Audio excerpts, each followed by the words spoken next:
Hier soir, je fêtais le nouvel an avec mes meilleurs potes. Mais quand j'ai ouvert les yeux ce matin, on était déjà en mai. C'était pas la gueule de bois, Oh la vache. mais juste le temps qui passe à la vitesse de l'éclair. Pourquoi les années semblent-elles passer de plus en plus vite? Dans à peine plus de 6 mois, il sera déjà l'heure de fêter le nouvel an 2027.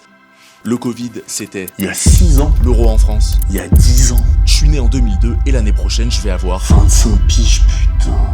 Le quart de siècle. Super. Bon, il faut que j'en ai le cœur net. Est-ce que je suis fou ou vous aussi vous avez l'impression que le temps s'accélère? Oui, bien sûr. Oui, c'est l'âge. Ouais, depuis le Covid. Je dirais à partir de mes 22 ans, je trouvais que les années elles passaient de plus en plus vite. Je dirais il y a 2 semaines, c'était le jour de l'an. Ah merci Karim. Vous voyez que je suis pas le seul à avoir fêté le nouvel an récemment. Là, on se trouve déjà au mois de mai, presque mi-mai. Comment vous l'expliquez?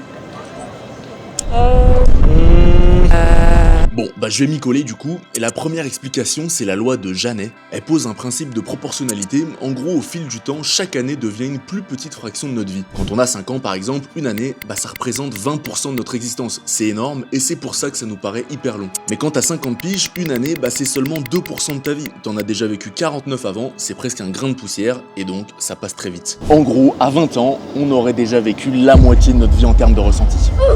Ouais, ça fout le cafard, ouais. Ah, c'est chaud. Ça me choque un peu, moi, personnellement. Personnellement, ça me choque. Mais si notre jeunesse nous paraît si longue, c'est parce qu'elle est pleine de découvertes, de premières fois, et aussi d'ennuis. Quand on était plus jeune, on prenait le temps de rien faire. J'ai passé beaucoup de temps à la campagne, j'avais pas de télé, j'avais pas de jeux vidéo, j'avais pas de téléphone, j'avais rien du tout. Les étés étaient très très longs. Et ces souvenirs, notre cerveau les traite en rafale, selon Adrian Bejan, qui connaît un peu le sujet. Selon lui, quand on est jeune, notre cerveau imprime beaucoup plus d'images de ce que l'on vit. Les enfants sont sans arrêt en train d'apprendre, ils traitent toute la journée à une quantité d'informations bien plus importante que les adultes. Mais au fil du temps, nos réseaux neuronaux vieillissent, alors notre cerveau retient de moins en moins bien ce qu'on vit, et puis... Quand on est âgé, on a des vies plus routinières, et donc on a un temps qui est plus raccourci. Ça vous fait peur un peu le temps qui passe Un peu.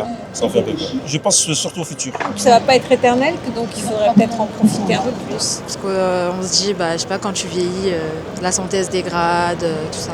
Et ouais, la peur de l'avenir fait aussi partie de l'équation. Ils sont influencés par le temps qui reste à vivre, et selon la conscience qu'on a du temps qui reste à vivre, plus nous avons du temps devant nous, plus le temps est long. Et puis, faut dire qu'on n'est pas aidé par notre époque. Aujourd'hui, t'as TikTok, t'as les réseaux sociaux qui se sont vraiment archi développés. On est bousillés, nous les jeunes d'aujourd'hui, dans ça. Bref, pour ralentir le temps, il faut lever la tête du guidon. Il faut faire plein de choses, mais surtout des choses nouvelles. Il faut apprendre des choses nouvelles.